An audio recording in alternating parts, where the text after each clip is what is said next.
आप सुन रहे हैं प्योर जिंदगी।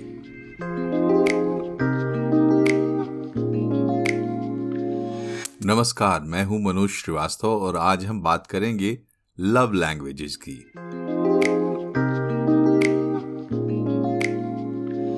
ये पॉडकास्ट कपल्स के लिए है, खासकर उनके लिए जो आपस में प्यार तो करते हैं लेकिन फिर भी खुश नहीं हैं।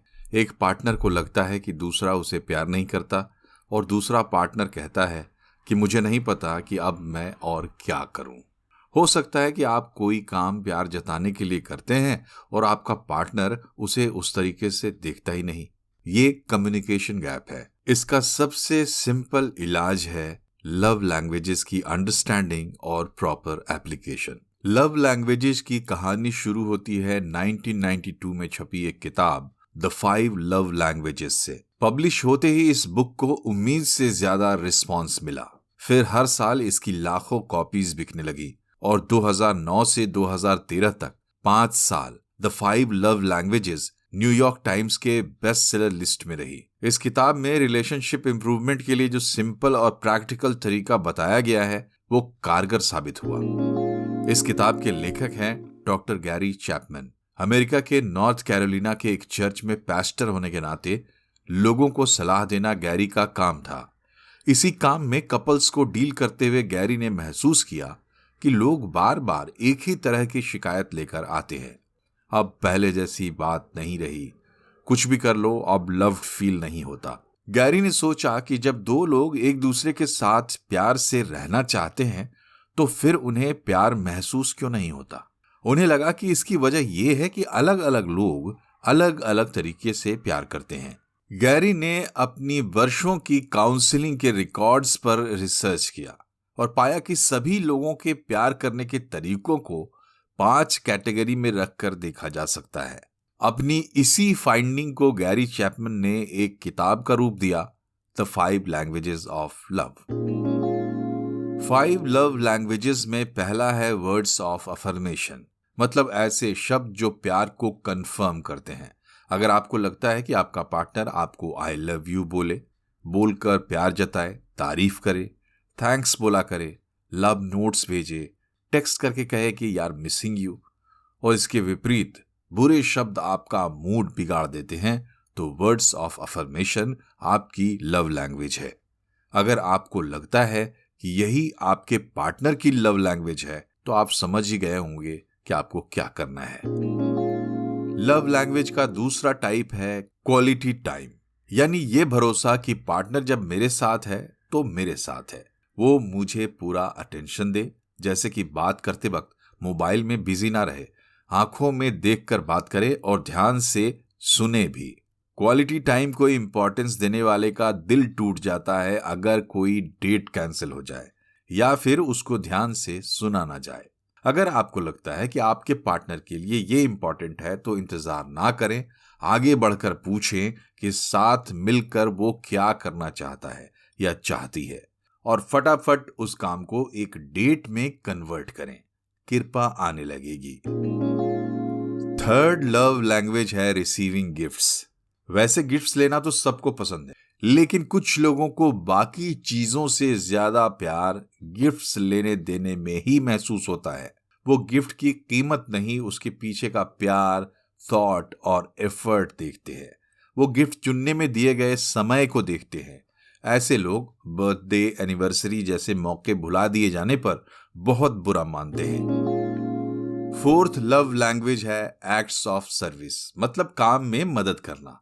कुछ लाना हो तो भाग कर ला दें, करना हो तो भाग कर दें, बच्चे को स्कूल पहुंचा दें। इन चीजों को वो प्यार करने से जोड़कर देखते हैं और इन बातों में लेजीनेस देखने से उन्हें अनलव्ड फील होता है। पांचवी और आखिरी लव लैंग्वेज है फिजिकल टच। यहां फिजिकल टच का मतलब सिर्फ सेक्स नहीं, पार्टनर सेक्स के अलावा भी करीब रहा करे, छुए, हाथ पकड़े, कभी गर्दन पर हल्का मसाज ही कर दे, एक दूसरे के साथ कोजी टाइम शेयर करें।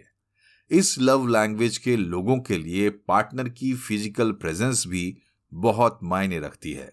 ऐसे लोगों को निग्लेक्ट और फिजिकल अब्यूज भीतर से तोड़ कर रख देता है। तो ये थी 5 लव लैंग्वेजेस। नोट करने वाली सबसे जरूरी बात यह है कि इनमें कुछ भी अच्छा या बेहतर या कमतर नहीं है, ये तो बस मीडियम है।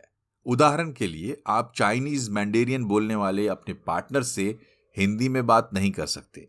बेहतर है आप दोनों एक दूसरे की भाषा सीख लें, कम से कम एक पार्टनर भी सीख ले तो काम हो जाएगा। अब सवाल यह है कि अपनी या अपने पार्टनर की लव लैंग्वेज का पता कैसे लगाएं। आप कहेंगे कि भाई मुझे लगता है कि मैं इन 5 लैंग्वेजेस में लव पसंद करता हूं। बात भी सही है, लेकिन गैरी चैपमैन कहते हैं कि पर्सनैलिटी और अपब्रिंगिंग के हिसाब से हर व्यक्ति की एक प्राइमरी लव लैंग्वेज होती है। मतलब ये हो सकता है कि आपको words of affirmation, quality time, receiving gift, act of service और फिजिकल टच सब के सब अच्छे लगते हैं, लेकिन तब भी आप पाएंगे कि सबका रेशियो इक्वल नहीं है। कोई एक चीज है जो आपकी लव लैंग्वेज है। आप बारी बारी से सबके बारे में गौर से विचार करेंगे तो अपनी लव लैंग्वेज आपकी पकड़ में आ जाएगी। पिक्चर को और क्लियर करना हो तो अपने बचपन को याद करिए। आपके पेरेंट्स आपसे किस तरीके से प्यार जताते थे। हो सकता है कि वही तरीका आज आपकी लव लैंग्वेज बन चुका हो। सोचिए कि आप प्यार का इजहार कैसे करेंगे। तारीफें करेंगे, गिफ्ट देंगे, अटेंशन लेने की कोशिश करेंगे, उसका ख्याल रखेंगे या उसे गले लगाना चाहेंगे। इसको थोड़ा उल्टा करके भी देखिए। मतलब रिलेशनशिप में पिछली बार जब आप हर्ट हुए थे तो क्यों हुए थे, क्या बुरा लगा था। आप हर्ट भी तभी होते हैं जब आपकी लव लैंग्वेज के हिसाब से आपके साथ कुछ बुरा होता है। आप डॉक्टर गैरी चैपमैन की वेबसाइट 5languages.com पर जाकर एक क्विज के जरिए अपनी लव लैंग्वेज का पता भी लगा सकते हैं। क्विज का लिंक मैंने पॉडकास्ट के डिस्क्रिप्शन में दे दिया है। इसी तरीके से आप पार्टनर की लव लैंग्वेज का पता भी लगा सकते हैं। 2 पार्टनर इस पर आपस में बैठकर बातचीत भी कर सकते हैं। चैपमैन की सलाह है कि पार्टनर एक दूसरे की लव लैंग्वेज में एक्ट करें और सप्ताह में कम से कम एक बार कुछ स्पेशल करें तो लव टैंक भरा रहेगा। चैपमैन के हिसाब से कपल्स का प्यार पेट्रोल की तरह होता है। अगर टंकी भरी हुई है तो निश्चिंत गाड़ी दौड़ाइए और टफ टाइम में भी आसानी से निकल जाइए, और अगर टैंक सिर्फ खाली होता रहेगा, भरा नहीं जाएगा, तो गाड़ी फंसेगी। चैपमैन ये भी कहते हैं कि लव एक चॉइस है। आप चाहेंगे तो ये प्यार पूरी जिंदगी बना रहेगा। लव लैंग्वेज को एक्सप्लोर करने का पर्पस ये है कि आप किसी को प्यार करें तो वो उसके लिए मीनिंगफुल हो। कैच ये है कि कपल्स एक दूसरे की लव लैंग्वेज को समझें, ना कि सिर्फ अपने पार्टनर को अपनी लव लैंग्वेज समझाने की कोशिश करें। लैंग्वेज कोई भी हो, लव में सेल्फलेसनेस बहुत जरूरी है। लव लैंग्वेज जानने से आपका इमोशनल इंटेलिजेंस भी इंप्रूव होता है और आप एम्पैथी सीखते हैं।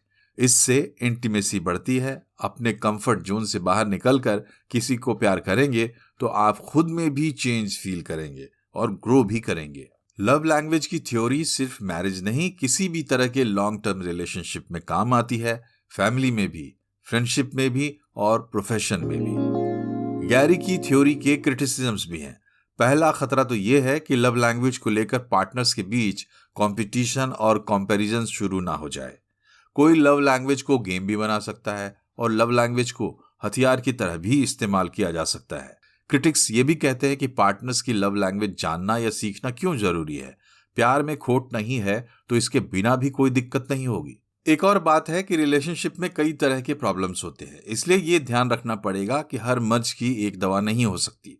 लव लैंग्वेज भी रिश्तों के हर प्रॉब्लम का सॉल्यूशन नहीं है, लेकिन रिसर्च में यह बात साबित हो चुकी है कि लव लैंग्वेज टूल्स का इस्तेमाल करने वाले कपल्स सबसे ज्यादा खुश रहते हैं।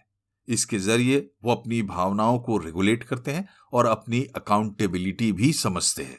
ध्यान देने की बात यह भी है कि समय के साथ लव लैंग्वेज में चेंजेस भी आ सकते हैं, खासकर जिंदगी में कोई बड़ा बदलाव होने पर, जैसे कि माता पिता बनने के बाद। तो दोस्तों, रिश्ते आसमान में बनते होंगे, लेकिन उन्हें हेल्दी बनाए रखने के लिए यहाँ धरती पर बड़े ध्यान से बड़ी मेहनत करनी पड़ती है। याद रखिए, 5 लव लैंग्वेजेस हैं: अच्छी बातें, क्वालिटी टाइम, गिफ्ट लेना देना, एक्ट ऑफ सर्विस और फिजिकल टच। हर किसी के भीतर इनमें से एक लव लैंग्वेज डोमिनेंट होती है। इसे पता करिए, फिर आजमाइए, कृपा आने लगेगी। इधर भी कृपा आने दीजिए। प्योर जिंदगी पॉडकास्ट को सब्सक्राइब करिए। नमस्कार।